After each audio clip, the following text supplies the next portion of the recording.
Would you categorize yourself as atheist? I would say it's fair to say, but like I said, I'm not religious. I grew up in an extremely religious household. My grandmother is an extremely religious woman. What does she believe in? She's a Christian. I don't really believe there's a higher power or anything out there. How do you gauge what is good person or not? Because anybody, you and I can start a cult and we can define what goodness is. Isn't that true? Can we be good without God? Where's your name from? So there's a Native American tribe up north with the same name. They're around New York. Which one is that? It's the Seneca tribe. Seneca. Oh, really? Yeah, that's the okay. name. Do you have a source of referee, or what is your source of right and wrong? I'm not heavily religious myself. How did you know what was, when you were saying that I didn't care for that, how did you know that that was good or bad? Or I didn't care for drugs or anything like that. It's just not interesting to me. We had some extended family members that were involved in some like gang life, so like that's just like that's never been interesting to me. I've lived in some really bad areas, so it's like, yeah, I don't want that, you know. And my parents didn't either, so like that's why we moved a lot. And then like they were always trying to better themselves, so it's like, why would I ever make anything harder on them by doing all this crazy stuff? I always understood that they do these things because they want me to have more than what they did growing up. Start children off on the way they should go, and even when they are old, they will not turn from it. You said you weren't religious. What does that mean? I'm just not religious. I don't really believe there's a higher power or anything out there. So what happens when our body expires or malfunctions? It's nothing. Nothing? Yeah.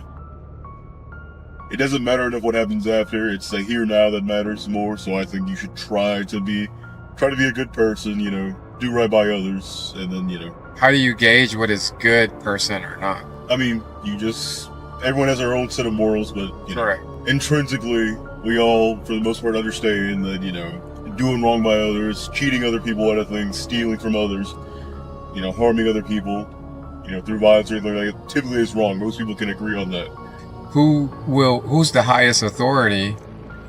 Because you and I can start a cult and we can define what goodness is. Isn't that true? For it is God who works in you to will and to act in order to fulfill his good purpose. That's what I'm saying. How do you define kindness? It's not as hard to define as you think. We're social creatures, stuff like that, by nature. So we typically prefer to work as a group. And if their goals are misaligned from the group, or they go outside of the group, or they harm the group, they tend to be excluded. You know, it's also that same idea of how we develop prisons, stuff like that too.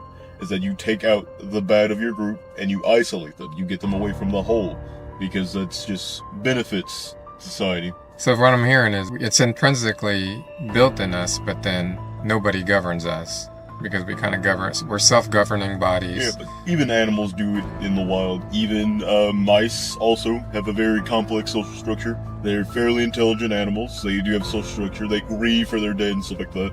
They prefer to share their resources and do right by, you know, their pack, their group. Would you categorize yourself as atheist? Is that fair to say? I would say it's fair to say, but like I said, I'm not religious. I don't, you know. We all, like sheep, have gone astray. Each of us has turned to our own way, and the Lord has laid on him the iniquity of us all. For me, I grew up in an extremely religious household and stuff like that. My grandmother is an extremely religious woman, stuff like that. What does she believe in? She's a Christian.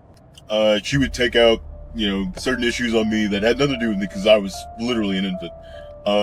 She would find any reason to hit me and stuff like that too. In my opinion, a lot of people that are more highly religious tend to be highly hypocritical as well. And they use their religion as an excuse, or they use it as a defense, like, oh, I can't do this bad thing because I believe in this. Or I would never do this bad thing because I am, you know. Have you read the book Galatians?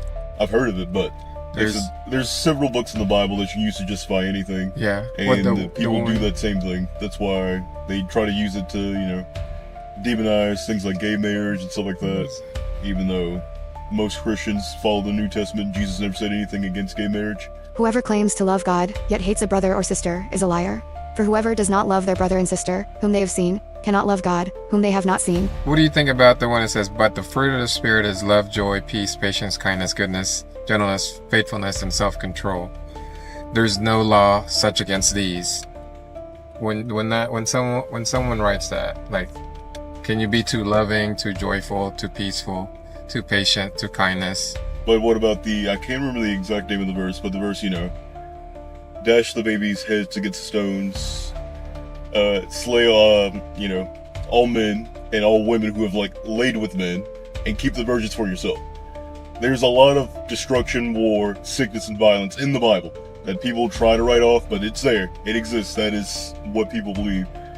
You can cherry pick anything, the nice things. You can also cherry pick the bad ones.